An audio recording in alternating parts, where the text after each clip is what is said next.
আমরা আগের উদাহরণে দেখেছিলাম যদি রেস সিচুয়েশন বা দৌড়ের অবস্থা তৈরি হয়, মানে রাজা বোড়ে থেকে অনেক দূরে রয়েছে, তাহলে পরে রাজা বোড়েকে ধরতে পারছে কিনা তার উপরে খেলার ফলাফল নির্ভর করে। এবার আমরা দেখব যদি রাজা এবং বোড়ে ওরকম দূরে না থাকে এবং ধরা যাক কালোর রাজা সাদার বোড়েকে এগোতে দিচ্ছে না, বাধা দিচ্ছে এগোতে, এবং সাদার রাজাও সাদার বোড়েকে রক্ষা করছে, এই অবস্থায় খেলার ফলাফল কী হবে তা আমরা শিখব। এবং এটা শেখার আগে বেশ কিছু বেসিক বা খুব প্রাথমিক জিনিসপত্র শিখতে হবে। সেটা শেখার জন্য বোর্ডের যে পজিশনটা রয়েছে এইটা দেখুন। এই পজিশনে সাদার বোর্ডে মন্ত্রী হওয়ার থেকে মাত্র এক ঘর দূরে আছে, কিন্তু মন্ত্রী হওয়ার যে ঘরটা সেই ঘরটা কালোর রাজা রক্ষা করে চলেছে। সুতরাং সাধারণ মন্ত্রীর বোর্ডের এগোনোর উপায় নেই, সুতরাং মন্ত্রী নিতে পারবে না। এবং এই অবস্থায় খেলার ফলাফল কী হবে তাই নিয়ে একটু ভাবুন। এই ক্ষেত্রে যদি সাদার চাল হয় তাহলে পরে সাদার রাজা শুধুমাত্র এখানে যেতে পারে, এবং গেলে পরে খেলাটা স্টেলমেট হবে, এবং স্টেলমেট মানে খেলা ড্র, তার কারণ কালো রাজার কোনো চাল নেই। কিংবা রাজা যদি অন্য কোথাও সরে যায় তাহলে অবশ্যই কালো রাজা দিয়ে বোড়ে খেয়ে নেবে, তাহলেও খেলা ড্র হবে। কিন্তু এই অবস্থায় যদি কালোর চাল হতো তাহলে পরে কালোর রাজা চালার জন্য শুধুমাত্র একটাই ঘর আছে, আর কোনো চাল নেই, সুতরাং এখানে কালো রাজা চালতে বাধ্য, এবং এই অবস্থায় সাদা রাজা ইয়ে যাবে, এবং কালো এরপরে কি চালবে সেটা আর খুব একটা গুরুত্বপূর্ণ নয়। তার কারণ হচ্ছে সাদার রাজা এই যে মন্ত্রী হওয়ার ঘরটা, এই ঘরটাকে নিয়ন্ত্রণ করছে, সুতরাং কালো আর এই ঘরের উপরে নিয়ন্ত্রণ রাখতে পারবে না, কোথাও একটা চালতেই হবে। এরপরে সাদা মন্ত্রী তুলে নেবে এবং তারপরে খেলাটা সহজে জিতে যাবে। সুতরাং এই পজিশনটা সম্বন্ধে ধারণা থাকা খুব গুরুত্বপূর্ণ। এই ধরনের পজিশনকে বলা হয় জুগজুয়াং, এটা একটা জার্মান শব্দ। এই জুগজুয়াং কথার অর্থ হচ্ছে আপনার যদি চাল না হতো তাহলে পরে আপনার পজিশন ঠিক থাকতো, কিন্তু আপনি যেহেতু চালতে বাধ্য হচ্ছেন, খেলার নিয়ম অনুযায়ী চালতেই হয়, চাল কখনো পাস দেওয়া যায় না, এবং চাল দেওয়ার জন্য আপনার পজিশন খারাপ হচ্ছে, এরকম যদি অবস্থা তৈরি হয় তাহলে পরে তাকে বলা হয় জুগজুয়াং। এবং এই জুগজুয়াংয়ে না পড়ার উপায় কি? জুগজুয়াংয়ে না পড়ার উপায় হলো এর আগে থেকে খেলাটা এমনভাবে পরিচালনা করা যাতে যখন আপনি এই পজিশনে পৌঁছবেন তখন আপনাকে চালতে না হয়।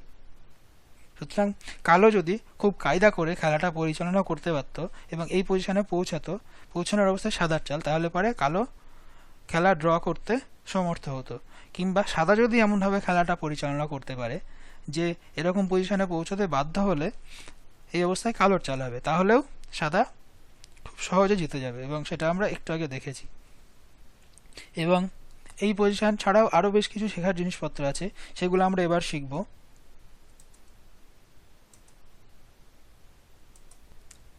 এইটা আর একটা খুব গুরুত্বপূর্ণ পজিশন, এই পজিশনটা মাথায় রাখবেন। এখানে দেখুন সাদার রাজা ষষ্ঠ বা সিক্সথ র্যাঙ্কে রয়েছে এবং কালো রাজার একদম সামনাসামনি আছে এবং তার পেছনে বোড়ে আছে।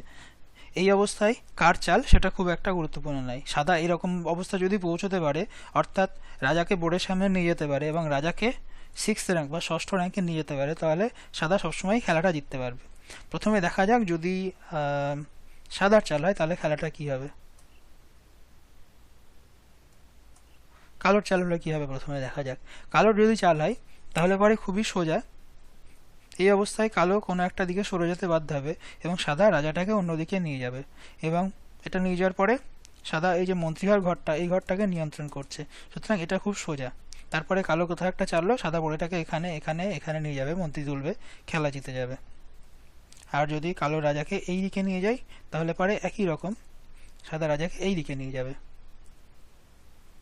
ঠিক আছে, এবার যদি কালোর চাল হয়, যদি সাদার চাল হয় তাহলে পরে কী হবে দেখা যাক। সাদা রাজা নিয়ে এগোনোর চেষ্টা করলে পরে খুব একটা সুবিধা হবে না, তার কারণ হচ্ছে সাদা যদি এদিকে চলে কালো রাজা নিয়ে এখানে আসবে, আর সাদা এখানে এলে পরে কালো এরকম সামনাসামনি নিয়ে আসবে, সুতরাং সাদা রাজা নিয়ে এগোতে পারছে না। সুতরাং ধরা যাক এরকম কিছু একটা পজিশনে এবার সাদা বোর্ডে চালতে শুরু করলো, এবং সাদা বোর্ডে চাললো, এবং এই চালের পরে এই অবস্থায় কালোর চাল, এবং কালোর যেহেতু চাল সেই জন্য সাদা সহজেই জিতে যাবে।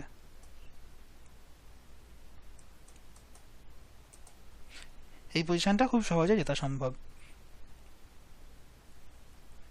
সুতরাং আমরা শিখলাম রাজা যদি ষষ্ঠ র্যাঙ্কে বা সিক্স র্যাঙ্কে থাকে তাহলে পরে সাদার পক্ষে খুব সহজে খেলা জেতা সম্ভব।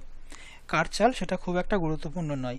কিন্তু এবার আমরা দেখব সাদা রাজা যদি ষষ্ঠ র্যাঙ্কে না থেকে পঞ্চম র্যাঙ্কে থাকতো, অর্থাৎ পুরো পজিশনটা যদি এক ঘর করে পিছিয়ে যেত, এরকম যদি পজিশন হতো, তাহলে পরে কি হবে? এই অবস্থায় ধরা যাক সাদার চাল, ঠিক আছে। সাদার যদি চাল হয় তাহলে পরে সাদা এখানে ধরা যাক গেল, কালো এখানে গেল, সাদা যদি এদিকে আসে এদিকে আসবে, সাদা এদিকে এলে পরে কালো এখানে আসবে। সুতরাং সাদা রাজাকে কোনোভাবেই এগোতে দেবে না। এবং এই অবস্থায় সাদা যদি বোর্ডে নিয়ে এগিয়ে যাওয়ার চেষ্টা করে, তাহলে পরে কালো একদম পুরো বোর্ডের সামনে চলে আসবে। সবসময় যে সাদার মন্ত্রী হওয়ার ঘরটা, সেই ঘরটাকে কালো নিয়ন্ত্রণ করতে চাইবে। সাদা যদি এখানে এগিয়ে যায়, কালো রাজার আর এই পাশে কোনো চাল নেই, সুতরাং কালো রাজাকে পিছিয়ে যেতে হবে। কালো এদিকে অবশ্যই যেতে পারে, কিন্তু এদিকে যাওয়া খুবই বাজে চাল, তার কারণ সাদা রাজা এদিক দিয়ে এগিয়ে যাবে এবং এরপরে কালোর আর কিছু করার নেই। সাদা রাজা এখানে যাবে, এরপরে তারপরে বোর্ডেটাকে সামনে এগিয়ে নিয়ে যাবে।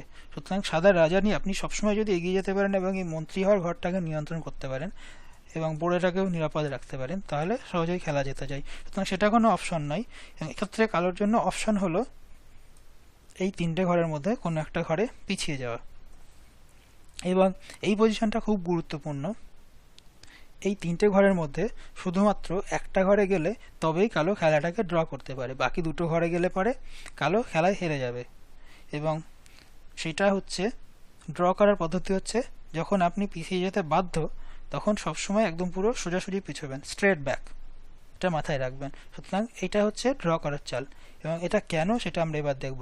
এবার যদি সাদা রাজা নিয়ে এগিয়ে যাওয়ার চেষ্টা করে, আপনি এখানে আসবেন এবং সাদার কিছু করার নেই। সাদা যদি পিছিয়ে আসে তাহলে আপনি আবার সামনে এসে ব্লক করবেন।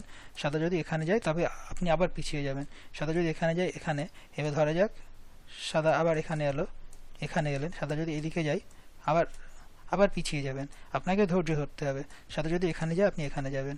এবং যদি শেষ অবধি সাদা কিছু একটা করতে বাধ্য হবে, নাহলে পরে রিপিট করলে খেলা ড্র হবে। আপনি আবার এখানে গেলেন, এখানে গেলেন। এই অবস্থায় এই পজিশনটা দেখুন, আগের মতোই পজিশন, এখন সাদার চাল, সুতরাং খেলা ড্র। এবার আপনি যদি এরকম পজিশনে দেখা যাক, একদম সরাসরি না পিছিয়ে যদি কোনো একটা দিকে পাশে যেতেন তাহলে কি হতো দেখা যাক। ধরুন এখানে গেলেন, তাহলে সাদা এগিয়ে গেল, এবার আপনি এখানে গেলেন, সাদা এটা চালবে এবং এই অবস্থায় আপনার চাল, সাদার চাল নাই। সুতরাং আপনি খেলাটা হেরে যাবেন, এটা আমরা অলরেডি শিখেছি। সুতরাং রাজাকে নিয়ে পিছিয়ে যেতে হলে একদম স্ট্রেট ব্যাক, এইটা মাথায় রাখা খুব গুরুত্বপূর্ণ। ঠিক আছে, এটা ড্র করা সম্ভব। কিন্তু এই পজিশনে যদি কালোর চাল হতো তাহলে পরে খেলার ফলাফল বদলে যেত। যদি কালোর চাল হয় তাহলে পরে কালোর রাজা সাদা রাজাকে আর বাধা দিতে পারবে না, তার কারণ কালো চালতে বাধ্য। এবং কালো যদি কোনো একটা দিকে সরে যায়, সাদা অন্য একটা দিক দিয়ে আক্রমণ করবে। এই ধরনের পজিশনকে বলা হয় অপোজিশন। এটা হচ্ছে সামনাসামনি অপোজিশন। সাদা রাজা এবং কালো রাজা একজন আরেকজনকে এগোতে বাধা দিচ্ছে এবং যে চালতে বাধ্য হবে তার অপোজিশন নেই, সুতরাং সে রাজা নিয়ে অগ্রসর হতে পারবে না। আগে আমরা দেখেছি সাদা যখন চালতে বাধ্য হচ্ছিল তখন অগ্রসর হতে পারেনি, তার কারণ কালো রাজা বাধা দিচ্ছিল। সুতরাং সাদা বোর্ডে চালতে বাধ্য হয়েছিল এবং সেটা ড্র হয়েছিল শেষ অবধি। এবং এক্ষেত্রে যেহেতু কালো চালতে বাধ্য হচ্ছে, কালো যদি এই দিকে যায় ধরা যাক, তাহলে পরে সাদা অন্য দিকে যাবে। এবং এরপরে যদি কালো এখানে যায়, তাহলে সাদা কী করবেন? বোর্ডে চালবেন না অবশ্যই। এরকম বোর্ডের এন্ডিংয়ে বোর্ডের চাল সবসময় শেষে দেবেন, সবার আগে রাজার পজিশন বেটার করতে হবে। আপনি যদি বোর্ডে চালেন তাহলে পরে খেলা আবার ড্র হওয়ার সম্ভাবনা তৈরি হতে পারে। এখানে গেলেন, এবার আপনি যদি ধরুন এখানে গেলেন, এখানে, এখানে, স্টিল জিতছেন। এক সেকেন্ড, এখানে, এটাও জেতা যাচ্ছে। কিন্তু বোর্ডে চালা, এটা আমার ধারণা সব জায়গায় জিতবে, কিন্তু বোর্ডে চালা সবসময় ভালো অপশন নয়। সাধারণত রাজাটাকে আবার সামনে সামনে নিয়ে আসবেন এবং কালো যদি আবার কোনো একটা দিকে সরে যায় তাহলে পরে আপনার মন্ত্রী ঘরটা নিয়ন্ত্রণে চলে এসছে, এবার আপনি এগোতে পারেন। এবার কালো যা খুশি করতে পারে, আপনার কোনো ঝামেলা নেই, মন্ত্রী হয়ে গেল। সুতরাং এইভাবে খেলাটাকে জিততে হয়। এই ক্ষেত্রে মাথায় রাখবেন, গুরুত্বপূর্ণ বিষয় হলো যদি আপনার অপোজিশন থাকে তাহলে পরে রাজা যেদিকে যাবে আপনি সেই দিক দিয়ে আক্রমণ করবেন এবং রাজাটাকে এগিয়ে সামনে নিয়ে আসবেন। তারপরে এই অপোজিশন ব্যবহার করে কালো রাজাকে এই মন্ত্রী করার ঘর থেকে দূরে সরিয়ে দেবেন। তাহলে পরে জিততে আপনার কোনো অসুবিধা হবে না। ঠিক আছে, আশা করি লেকচারটা ভালো লাগবে। ধন্যবাদ, ভালো থাকবেন।